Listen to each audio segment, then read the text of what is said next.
Ongeye kwirirwa nshuti bavandimwe mudukurikirana kuri uyu murongo wa channel yanyu. Ubu hari amakuru twagiye dukura muri Pi network, muri Pi core team.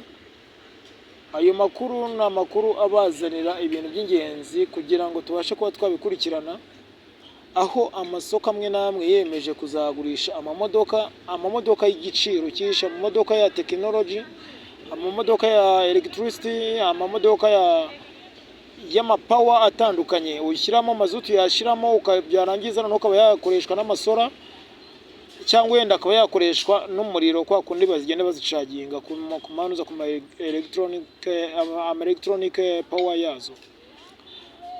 So tubonye rero tugenda tubona amamodoka menshi agiye atandukanye agenda kumoka mu ruganda rwa Tesla, mu ruganda rwa Elon Musk, ari nakomoka mu Bushinwa, ari yose agenda akoreshwa n'ikoranabuhanga, aho agenda yihindura uko ashaka bitewe n'ukuntu wowe bishaka.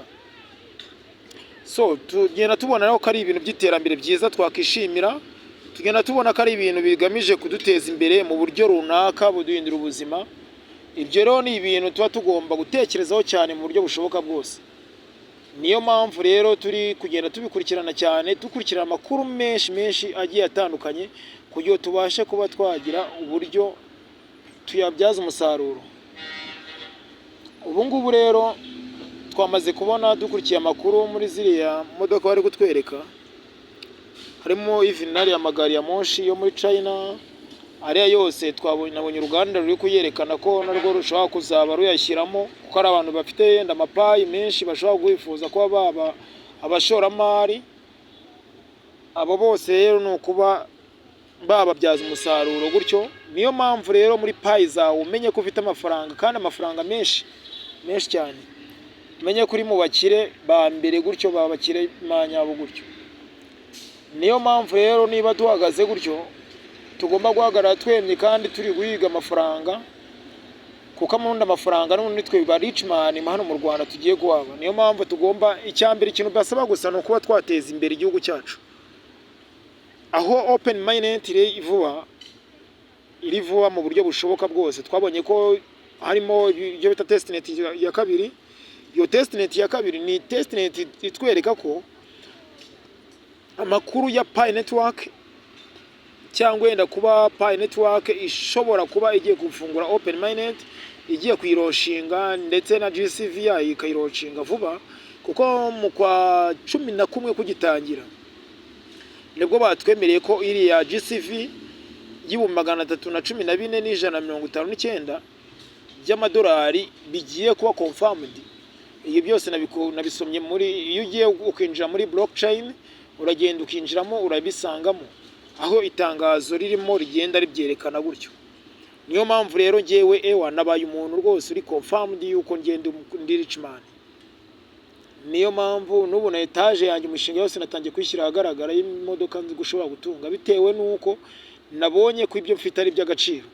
Hari benshi batazi ibyo ari by'agaciro rero, kubwo ko bagomeza kugenda babifenka, ariko mu by'ukuri bazamenya ko ibyo bafite ari by'agaciro ari uko bamaze kubona ko bisoya. Benshi bemera babonye, ariko burya nkatwe tuba tuzi, twabonye ino Bitcoin isohoka, tubona uburyo yasohotse, abantu benshi bagenda bayifenka, ariko tubona ko igiye ku isoko abantu batangiye kubona ko ibintu bakinisha bya cryptocurrency ari ifaranga ry'ikoranabuhanga uko rikomeye cyane, ridashobora kuba wowe waryinjirira uko wiboneye.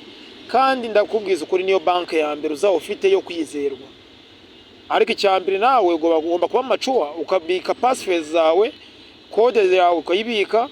Niyo mpamvu bagushishikariza kuba waba maso, niba uri kintu kuri service yose ugiye gukora ukayikora uhari ureba, ugacanga mu buryo bushoboka. Ariko kuko iri faranga nubwo wenda rifite security ikaze, ariko no kuba ryenda bagutuburira nabwo biroroshye. Niyo mpamvu mugomba kuba maso cyane. Nizere ko burya kugira inzozi zirarema. Ku ijambo ry'Imana tubwira ati ubundi Joseph yararose. Ese waba uri karosi, gerageza urote ibintu bigari. urota uvuga ati nanjye ndifuza kuzayobora igihugu, ndifuza kuzagira ama etage muri kino gihugu, ndifuza kuzagira inganda zikomeye muri kino gihugu, nk'uko bagenda badushishikariza. Kandi tubumbura amaso, tugerageze mu bantu yenda bafite amasoko, yenda dushigikire aya masoko bari kutubwira, dushyigikire no GCV ku buryo twiyandikishamo, ku buryo open mainnet niba abantu bazagenda bayoboka amasoko dufite. Niyo kabari akabari cyangwa iduka uri gucuruza, wicika intege, genda wiyandikishemo. Iyo serivisi yapfa ko yemera kuyitanga kuri Pi network. Niyo mpamvu ibyo ngibyo byose bigenda ari by'agaciro, kandi twese tugenda tubishyiramo imbaraga. Mwihangane kuba ndi mu rusaku rw'amamodoka menshi, nuko mbonye kino kiganiro natakererana, kuko mbonye ari ibintu by'agaciro cyane.